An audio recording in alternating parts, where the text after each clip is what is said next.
जरा होश में करो है राजा जनक, जरा होश में बातें करो है राजा जनक। इतनी सखी जताना मुनासिब नहीं। द्वार अपने बुलाकर किसी शख्स की ऐसी इज्जत उड़ाना मुनासिब नहीं। मैं बहा देता नदियां अभी खून की, अरे मैं बहा देता नदियां अभी खून की। ज्यादा गुस्सा दिखाना मुनासिब नहीं। क्या कहूँ बड़े भैया की हत्या के बिना यह चाप उठाना मुनासिब नहीं। हे महाराज जनक, मैं तो यह सुना करता था कि आप एक धीरवान शीलवान राजा है, किंतु आप आज इस प्रकार से बातें कर रहे हैं तो मुझे ऐसा एहसास होता है कि आप अज्ञान हैं। हे महाराज, यदि कोई पिता अपनी पुत्री का विवाह करता है तो वह तीन चीजें अवश्य देखता है। सर्वप्रथम घर, दूसरा कुल और तीसरा वर। किंतु आपने इन तीनों में से एक भी नहीं देखा महाराज। मैं देख रहा हूं कि इस संबल भूप में भूप सहस्र से एक ही बार लगे उठावन तरह ही नकारा।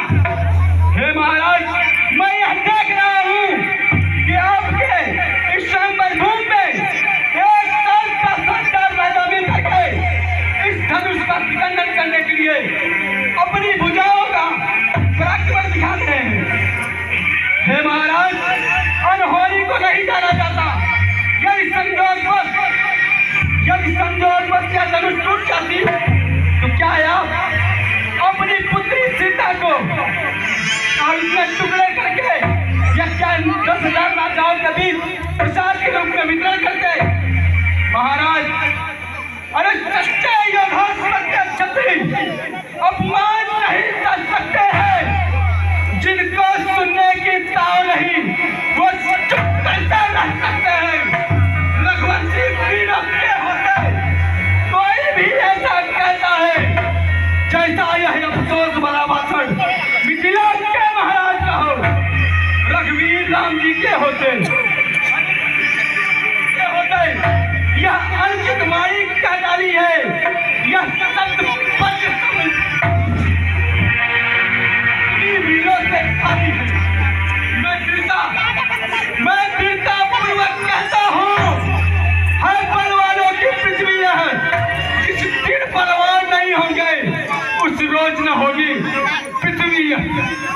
सुनो हो राम रघुवंश में, सुनो हो राम रघुवंश नंदन रघुवीर।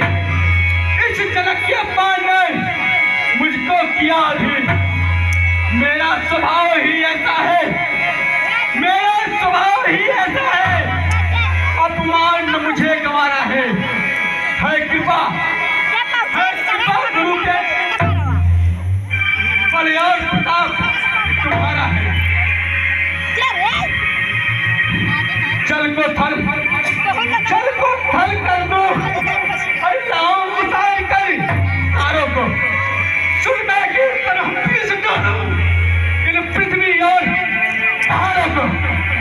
फिर धनुष पुराना गीता पिता दिल के सब किस गिनती में है। सैकड़ों कोस तकलीफ दौड़ू, इतना बल तो उंगली में है। हे महाराज, हे भैया, तोड़ो छत्रक दंड